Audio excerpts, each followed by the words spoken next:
30-minute reviews, beware of spoilers, and exploring hyperspace lanes are all available ad-free.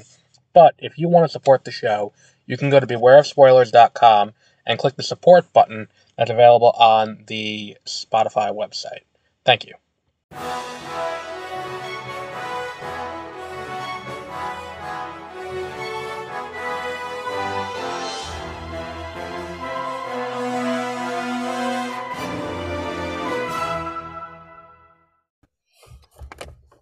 Welcome to Exploring Hyperspace Lanes. I'm Adam. And I'm Josie. And again, we have that time limit again, only for this week, and then we'll be back to normal next week. Did you got a wicked mustache this week? Well, I trimmed this back, so it makes this more pronounced. That what it? Yeah. That seems to be the new thing that people are into is the porn star stash. Yeah, yeah, I trimmed back the beard, and the beard was a lot bigger. It just looks a little bit more defined. You gotta do something where you brush it out to the sides. I got it, or do the handlebar, like the handlebar. No, you gotta get it like you gotta get it off the top lip a little bit. Oh, so like that almost. Yes. Like, okay. Yes, but not like that. Right where you have it right now is fine. Okay. But not where like when you're holding it up there. Okay, so not like hello everyone, how you doing? Like that's the wrong directions for those windshield wipers. Yes. But did you see the question that I posed to you No. over text? Okay. So, which is probably for the best if we don't have a ton of time, because it took someone 10 minutes to figure out how to get their headphones working. It definitely was not. It was more like 3 full minutes, but still a long time. So I texted you today at about 3 o'clock and asked about, because this year's supposed to have 2 more TV shows from Star Wars. 3 o'clock, huh? Oh yeah, look at that. I had a very busy day. I figured that when I texted you at 6:30 when I was ready to go, and you didn't respond for a half hour. Yeah. So the time frame, which was like at 11, my day was pretty decent. And you said 6:30, and at 12:30 when it was kind of busy, starting to pick up, I said, "Yeah, sure." Yeah. And you said, "Cool." Yeah. Like cool, but without the L. Yeah, no, I understand. Okay. Cool. Right. Just wanted to make That's sure. how you say it. That's how that's pronounced. Is cool. Yeah. And then the rest of my day went to shit. Okay. Well, the question I posed, so we have 2 more Star Wars shows this year. Next week, Ahsoka starts, and we have one more show allegedly coming out this year, Skeleton Crew. And then early 2024 is The Acolyte. Do you think Skeleton Crew still comes out this year? What is Skeleton Crew? It's a live-action show set around the time of the Mandalorian and Ahsoka about unknown space. That sounds cool. Where Jude Law, you may remember him from, he played Watson in Sherlock Holmes. He played the bad guy in Captain Marvel. He played Dumbledore in the Fantastic Beasts movies. Yeah. He is the teacher to a group of students, and they're like kids. They're on a trip. Trip goes awry. They end up in wild space. That sounds cool. Like as Jedis of Jedis? See, that's the thing. It's unclear. Oh.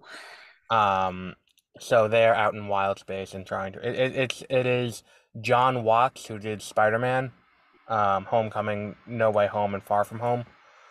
He's directing and or producing, and then there's a bunch of other directors on it. Do you think that still comes out this year, or do you think they push it to next year? I don't know. Keeping in mind it's now August and we haven't heard anything about it. I don't know. You are much better at predicting those kinds of things than I am. See, my thing is, I don't think this is one where you're gonna have a huge push from cast. Like, it's not like Ahsoka, where Ahsoka would have benefited from not having the SAG strike going on, because Rosario Dawson could have gone out to promote that movie, that show. Natasha Liu Bordezzo, who's playing Sabine, could have gone out and talked it up. Mary Elizabeth Winstead could have gone out and talked it up. Or like, what was the other one? Kenobi, where you can have, Ewan McGregor out there talking it up. I don't think Jude Law is necessarily the big draw for this show. That would be like, he's gonna go out there and talk about it. So I don't think that would be the reason why you push it. I think the only reason you push it is you still have reshoots to do and you didn't get to do them yet. Um, Hmm. but considering we heard about the show last year and allegedly it's coming out this year, I mean, I think my only issue is next year they are pretty stacked. So if they move to 2024, they would likely have to move it to like January, February, um, and then move Acolyte to like where Secret Invasion was for Marvel this year, Okay. and then put um what's it called? And then put if they want to keep Andor season 2 on its release date I think that you of are late far August. more um uh, knowledgeable with the schedule and how those kinds of things land. Thank you. Um, I think Sorry. that we're gonna have a difference of opinion in today's topic though, which means that we should Okay. have a good discussion. Mandalorian season 3, and I think a lot of that comes from the fact that I know how you felt about Andor, and I know how I felt about Andor. Um, and I feel like a lot of that's gonna weigh into this discussion. Can you Um, remind me a bit about what happened in Mandalorian season 3? Mandalorian season 3 is a season that just ended a few Hmm. months ago. It's the one where they go to reliberate Mandalore and reunite Oh the yeah. tribes of the lost tribes of Mandalore. This is the Very much season where Baby Yoda, or sorry, Groot. Oh Grogu, fuck. not Grogu. Groot. I'm sorry. Today was rough. Um And then that Rocket came in and helped too. yeah, and then Rocket showed up. Um that Grogu gets to be inside of the cute little Meth. thing and goes no, Yeah. no, yes, yes, yes, yes, yes. Yeah. Mhm. Um Just but trying out the glasses today to see if you these like them. are they're blue light glasses. Oh, well, Um why you take them off? because they're all dusty and I don't have a lens cleaner on me. Oh, Um, so spoken like a person with good eyesight. yes, I don't need glasses normally. Now I think the season had some issues. I think that like I didn't have an issue with the non sequitur episodes. I actually think this is my favorite of the three seasons. Um, I think that like one of the things we've talked about this before with other shows. One of the things that gets done very well when Dave Filoni is in charge is recontextualizing things that may not have been well explained in the movies. Like that's the real strength of Clone Wars and Rebels is it recontextualizes the eras of the Clone Wars era and leading between the fall of the Republic and the rise of the Rebellion, and really giving an explanation as to what happened in these time periods and why it worked. And that's kind of And what I really liked about Andor too. oh, I was gonna say I thought you didn't really like when they contextualize Oh things. no, I love that. That's what I really like Do about a you? lot of this stuff. Yeah, like Okay. it makes the fall of Anakin better. Like Clone Wars does a lot to make the fall of Anakin better, and I think that like some of my favorite Star Wars since Disney has taken over is the uh the episode of the last four episodes of Clone Wars, where it's taking place at the same time as um I'm sorry if my voice sounds off. I cut the inside of my mouth on the side of my mouth that I lisp out of, so it's You a little cut bit the inside of your mouth on the inside of your mouth? uh, I don't know what I cut it on, but yeah, I cut it like here and it's yeah. So um Oh, yeah, so I look at like, that showing what happened to Ahsoka during Revenge of the Sith is a really interesting way to do that. And I think that it is one of those things where I think that this season does a lot to show off what led to the rise of the First Order, which I think was something that was okay. lacking up until this point. Okay. Because like paired with Andor, which you didn't like, um, there Just are a thought it lot was boring. there are a lot of similarities between the rise of the rebellion and the rise of the First Order. Okay. Like there's a reason why Andor came out when it did, and it was to contextualize the rise of the rebellion. And like the way Luthen is like, our plan is we're going to go out and attack all of these varying things and make it look kind of random and make it look disorganized. That is reflected in what the Empire's doing. And how the Okay. Empire's like, we're going to make it live. We're just random warlords. We don't know what we're doing. We're all doing that kind of stuff. Um, I don't think the Empire gives off that impression. that was explicitly what they said. In what? In the second to last episode when they have the Shadow Council or whatever dumbass name they have for the remaining Moffs who are still alive, like Moff Gideon and all of them, they say like, look, we can't look too organized. If we look too organized, they'll know we're a bigger threat. We need to stay isolated. We need to stay looking like we are just random warlords trying to take advantage of the situation. In what? In Andor, and in Oh, the in Mandalorian. No, Andor. in the Mandalorian. Oh. Yeah, in Oh the yeah, second to they last did do episode. that, didn't they? Yeah, in the second to last episode, when it's Moff Gideon and Admiral Pelion Hmm. and the young Hux and all of them talking, I like, actually really liked the justice that they did to, I think they did a lot of justice to the Mandalorian story, and I think that was very cool. And they talked about some of the Mandalorian like lore, and that I thought that was pretty neat. see, that was cool too, and I was very happy they subverted my expectations when it came to the mythosaur, because I'm like, that mythosaur is gonna come out by the end of the season, Yeah, and then it didn't happen. And I was like, all right, the show is better for that, I think. I Um, agree. I think it would have been disappointing to end up seeing it because there's no way they could have made it as cool, and it would have been right, like, well, why are you showing off something like that? Like, it's never supposed to be shown, sort yeah. of thing. And then like that episode 3, I think is probably the strongest episode of the season. And like there are a lot of episodes that are kind of like, like the episode with Lizzo and Jack Black. I know a lot of people hated it, but I really liked it. Um, So, I have a funny story about that one. I was watching it and it was on in the living room and I was doing dishes in the kitchen and I mhm. was looking over the window thing into the living room and then I saw Lizzo and Jack Black get on the screen and I went, is that Lizzo? And then I was like, is that Jack Black? And then I ran around and See, I like was done with dishes and I just sat down and watched. my only issue with it is that when you do these big stunt castings, it does take you out of it. Where it's like Star Wars has always operated best, where Yeah, it's a bunch of no names. they were not the king and queen of their place or Yeah, whatever. it They was were just Lizzo and Jack Black. yeah, That's it. and it's like I I was think like, yeah, you go, Lizzo, but now you're not allowed to say that because she's maybe getting canceled. And then but then there was Jack Black, and Jack Black still, oh my gosh, you go, Jack Black, with the sassy Z snaps. see like with that episode, it's like I really like the way they built out probably one of the things that I wish they would explore more in Star Wars, which is the idea that like Palpatine used real grievances that the Trade Federation had Mm, and planets that were aligning with the Trade Federation.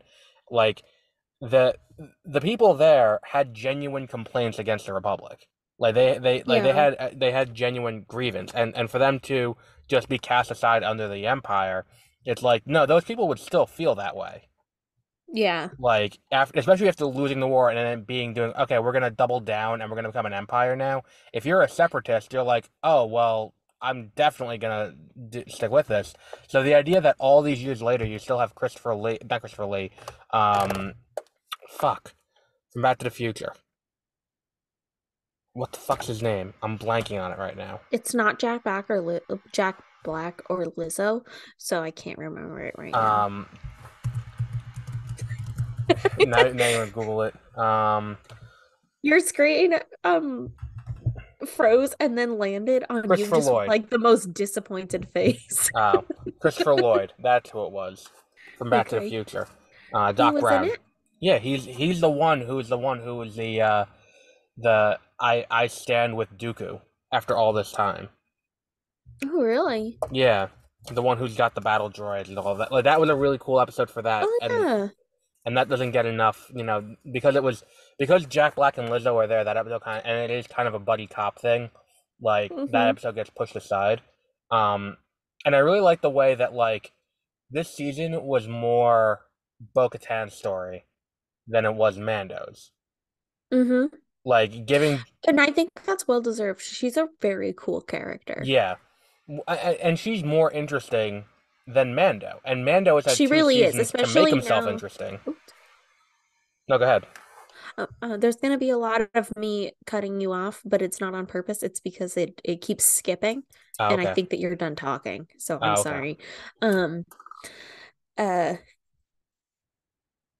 just finish what you were saying. Oh, no, I said that like Mando had 2 seasons of his own TV show to make himself interesting, and he couldn't do it to the point where it's like he's the least interesting part of that. Yeah, I mean, the only thing that was really interesting was, the baby Yoda and stuff. And now we found out, okay, they're staying together. He adopted him. We're done. Like, so you have to follow the Mandalorian story, and maybe Mhm. you just follow the characters in his life that are more important and more interesting, Right. like Bo-Katan. Yeah, and it's like the thing is She is too. a It's like, very interesting character. how did you feel about the destruction of the dark saber at the end of the season? I was a bit disappointed. I think from a narrative standpoint, I understand why, because I you don't think really need it anymore. Because it's a symbol. At the I end of the day, guess all it is a so. symbol. Right, but it's a symbol and their people are symbols, and it's a very cultural thing to Hmm. then just disappear. Like, I get it, but it's also kind of, it ruins a lot of lore, I feel like. Well, what this story is, this season is Bo-Katan being biblical David, the biblical figure of David, who united the tribes of Israel and brought them back to the promised land. Like Oh, that is who she is in this. And it is I I think guess I that don't really see that because I'm not as like religious. I'm not you think I'm religious? I don't know, I guess so. No, I just It wasn't the first thing that I thought of. no, I in high school we had to read excerpts of the Bible from a literary standpoint. Did you really? Yeah, because the thing is, it's like when you talk about when people, a lot of people talk about with Star Wars, um, what's his name, who did Hero with a Thousand Faces, and one of the things that book is it's not just a literary theory book, it's also a theocratic book about Hmm. theocracy and about religion in general, and how religions tend to follow these myths around people, and how those things are kind of constant across all religions. And it's like at one point he talked about like the Epic of Gilgamesh, which is a religious text to the ancient Sumerians. That book is one of the first books to go into the idea of what happens to a warrior when they don't have a war to fight anymore. Like, which is something that even now we still get that posited in fiction. Like, that's the central conflict of like the Hurt Locker. It's like he goes home and he's like, my job is done, but he doesn't feel at home without having a battle to fight. Hmm. Like, and that is the kind of thing where it's like this is kind of the same. Like, it's a similar thing where we I see thought it these was, stories reflected. see, I don't know if,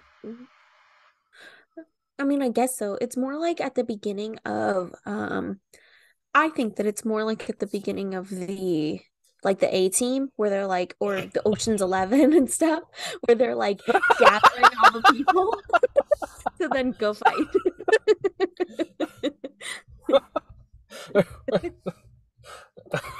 We go from ancient literature to it's like the A Team, and presumably you're not even talking about the A Team TV show. 'Cause I think the A Team TV show started with them like together as a Yeah. team. No, you're It's like talking the about the first A Team movie. or like the Ocean's movie. Um, movies where like the first 15 minutes of the movie are them collecting the people to be the best fighters and go fight something. That's what this is. Okay. Um, no, but kind of. I'll, You can't tell me no. 100% I can because it is because the thing is it is the remaining people of Mandalore have been scattered. She needs to go around and show that she is the one who will unite Right, them to back. fight for the people, to Okay, fight, sure. to get together, to go after the big baddie together. I'm trying to figure 'Cause out a they're way stronger to together. I'm trying to figure out a way to make this the title of the episode. Okay, I think I got it. The Not biblical, Mandalorians like the A team. not biblical. The A Team. Yes. I'm gonna write that down. The A Team. A Team. Okay. But look, I see this Don't roll your eyes like that. anyway. Um, I really like the second episode. The third episode, the one where it's no Mando at all. It's all on Mhm. Coruscant, showing like what's going on Coruscant and how Yeah. the New Republic is not that different from the Empire. Hmm. Like especially at the end where they have the girl who was on Gideon's ship, Katie O'Brien, I think is the actress's name, but she is someone who I saw her in that episode, and I'm like, this woman should play Abby in The Last of Us season 2. But anyway, um, she like when they're in that room and it's like they have the brain thing that the Empire was using on people, and it's like we can use this to to just do subtle mind alterations. We wouldn't put it up as high as the Empire did, but the knob still goes that high just in case. Yeah.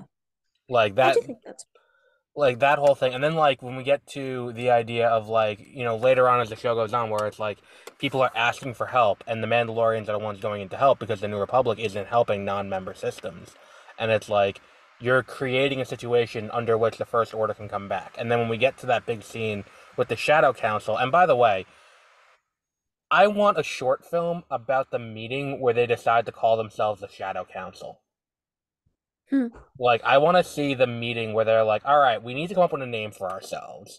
We want it to be somewhat intimidating and indicate that we don't operate on in the front lines. But, we have this marketing guy here, Tim. He was the one who They named the Death probably didn't Star. decide. No, they outright call themselves the Shadow Council, and it's like this meeting of the Shadow Council has adjourned. Like, Uh, they call themselves that in the thing. It's not just they pulled the name from Aftermath. No, they called themselves that there. And it's like I want to see like that. who is the guy who sat there at the end and just Yeah, said, it's like we "Hey got the guys, guy who hear named me the out for Death a Star, second. and we What think he about can do the it. what Like, about the Shadow Council?" but like the whole thing is so like that whole thing like that whole scene And we'll is all wear great. black.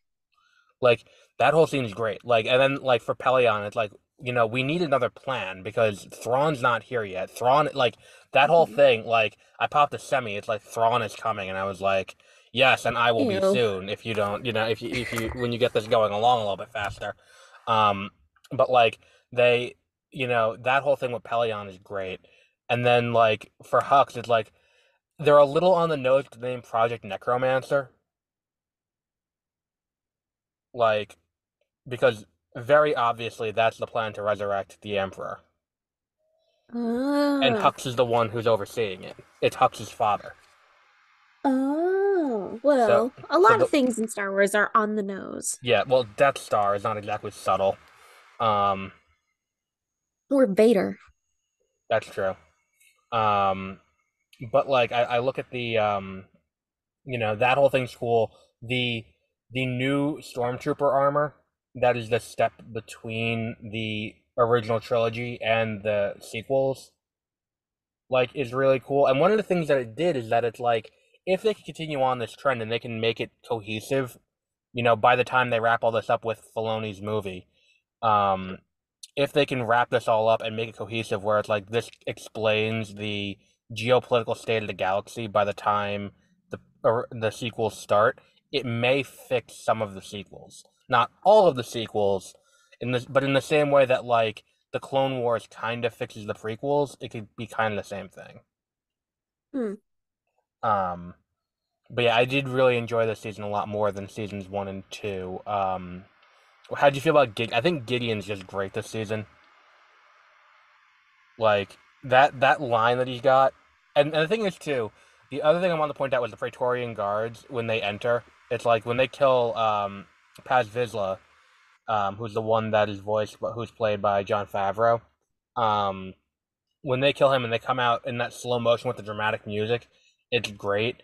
But then they do it again later on, where it's the same thing, but they're coming out to fight Mando, and they come out in slow motion to have dramatic music, and I'm like, oh, do they just move slowly when they enter a room, like, or is this a conscious decision, or Hmm. how does that work? Unfortunately, no answer given.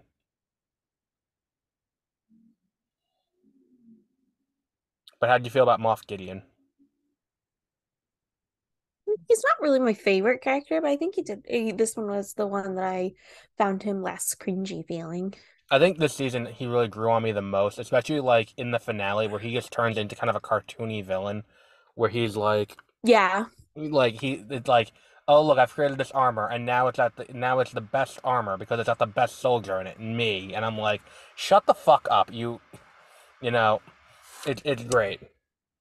Hmm. Um, but yeah, so let me pull up the rankings. Do you have any other thoughts while I pull the rankings up? Um, no. Sorry. Good, good way to cover while I pull the rankings up. No, I wasn't Um, asking for you to vamp while I did this. No, it's fine. Don't worry about it. Okay, Vamp? so let's pull up the What's that? rankings. Vamp means just talk while I do this. Oh, All right, so we have sorry. 21 things on the overall ranking so far. Um, so we'll go through the whole thing. Number 21, we have Thrawn Alliances. Number 20, we have Thrawn Treason. Number 19, we have Phantom Menace. Number 18, we have Mandalorian Season 1. Number 17, we have Mandalorian Season 2. Number 16, we have Attack of the Clones. Number 15, somehow we have Andor Season 1.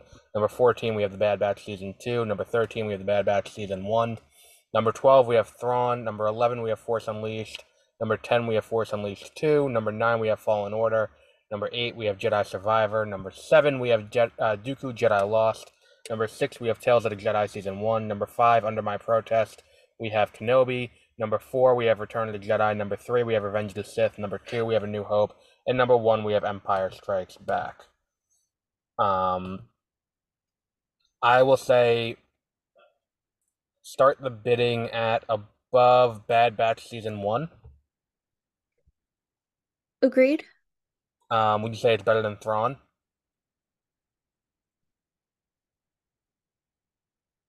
Which The book, throne? the book The Thrawn, first one? the first one. Yes. Okay. Um, would you say it's better than Dooku Jedi Lost? No. Okay, so since you can't really rank it against the video games, because you haven't played them, I will put it between Force Unleashed and Fallen Order at the new number 10. Okay. Um, I actually have a question this time. Sure. Are you ready for this? Yeah. Where, what planet would you visit if you could? Like which one would you choose to like live on? Not just Hmm. visit. Like, Live because on. obviously if visit, you'd just pick anything. But like if you got to just live in the Star Wars universe, which planet? It varies greatly based on what Or era. which one do you most want to see? Hmm. I would like to see. If you only got I to know it's pick a one base. and you got, I know it's a basic answer, but I'm very much a city person, and I love Coruscant's design. yeah, no, there's nothing wrong with that. I know it's a very basic It'd be answer. like it's almost an unfathomable. Yeah, like Coruscant, Unfathomable. like Cloud City would be cool. Is another one. Okay. Um, as long as it's right before the Empire takes over. And the same thing with Coruscant. Like I don't want to go to Imperial Coruscant.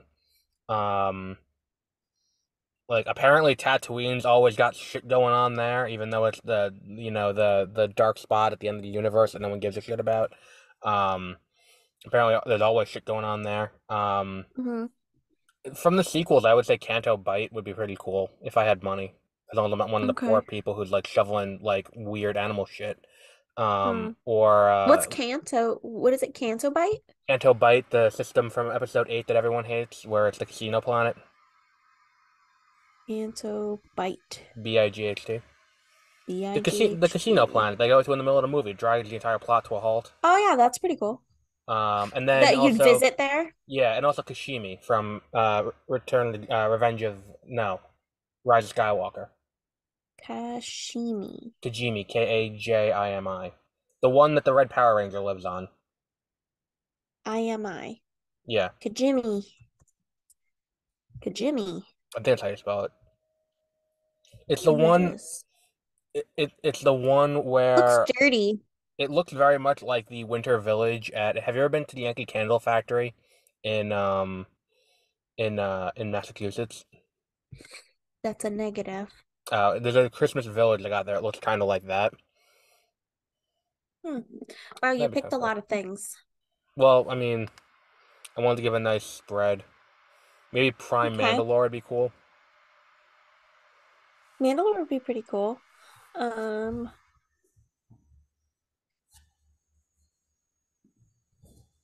What about you? um, Mine, I have two places.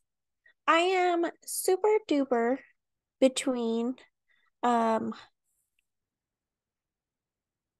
Naboo because it's Yeah, supposed to be very culture and very like um the art students of calm and the what's it called? peaceful and like artsy and like from what what's been depicted and explained in the books and the movies is it looks very beautiful. It's the SUNY New Paltz of planets. SUNY New Paltz. Yeah, never mind. Okay. Peter would Um, applaud that one. I will never mind it. So, um, and then Kashyyyk. Yeah, I don't know about that. I'm not an Why? outdoor person. It seems very Oh, we're tropical and hot. different. It's Yeah. like Scarif doesn't interest me in that way. Like, But I love trees. Like it would be so cool to live in a tree house and stuff or to visit and vacation on Kashyyyk. see, Yeah. like another one that I just thought of. Um, Pre Battle of Jakku, Jakku. You can't just pick all the things. Well, I'm You just have to like saying, pick a couple. I'm just saying. like Battle of like as long as it's before the book Battle of Jakku. Jakku, like Jakku, not Jakku. Jakku, not J Jakku, Jeddah, Jeddah. Jeddah, Jeddah. That's different. Yeah, A-H or H-A? Jeddah. It's the one that they go to in Rogue One, where A-H. there's the Jedi Temple and the Kyber Jeddah. mines. The one where, Jeddah. yeah, Jeddah is a city in Saudi Arabia. I think you no, mean it Jeddah. yeah, Jeddah. sure, that. Because Um, Jeddah is a city in Saudi Arabia. sure. Then the correct spelling. Then you didn't need to call me out. I'm Um, sorry, I pulled a U, didn't I? yeah, you My did. bad. It hurts to be on this side Why? of it. It's all deserty.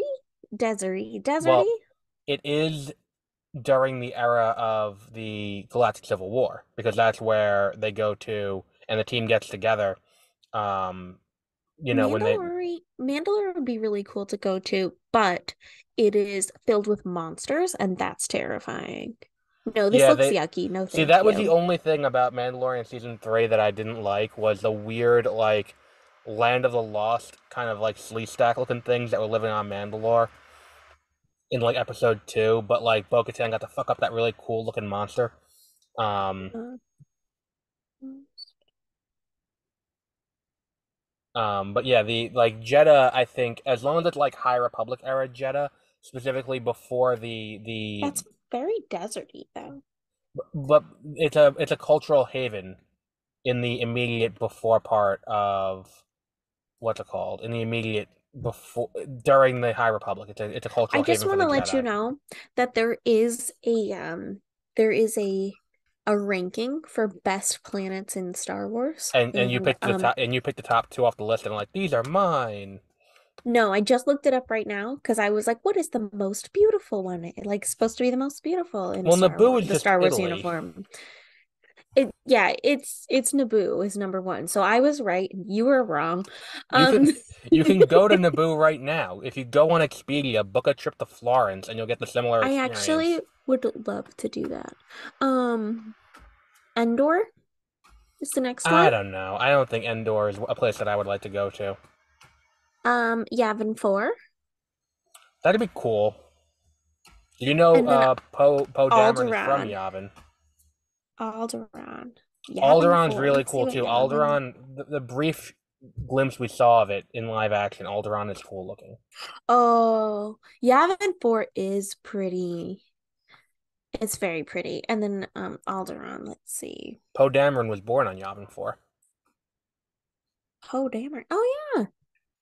Ooh, wow. Alderaan is cool. Yeah. for like a split second. It's very futuristic looking. Um, The planet? Obi-Wan, Obi-Wan Kenobi maybe goes there for like a second, right? No, I In don't the think he goes. Kenobi? No, he No? doesn't. Okay. They go to him because. And the thing is, too, it's like Lothal has Who's some. from Alderaan? Leia. Ah, fudge. Yeah. Where is Well, Bail Organa is, but that's where Leia grew up where until is until it gets nuked from orbit. oh, what's the planet that You're really making us look bad right now. uh Shooty, shooty. yeah, there's only one. Han Solo. Where's Oh, Han Solo Corellia. from? Corellia. Corellia? Yeah. Elia. Correllia. Corellia. Good job. You were correct. There's a book. Corellia looks kind of cool. Very Isn't it just a big shipyard? It's industrialized. a big shipyard planet. Yeah, kind of gross looking. It's supposed to be a shipyard planet and highly militarized. Yes. But I think So, that's a good place to wrap up for today. We have a minute and 30 seconds until we run out of time. oh boy. Our next episode will not be hit by a time constraint. Our next episode will be about, I think it's Heir to the Empire. Why is it not going to be with a kind? Because I'll pay for the subscription for Zoom. Heir to the Empire Oh, is our next episode, which works out because it's the day that Ahsoka premieres. Um, swank. so Heir to the Empire, the book, will be talked about next week. So until then, have a great rest of your week. Bye. Let's start recording.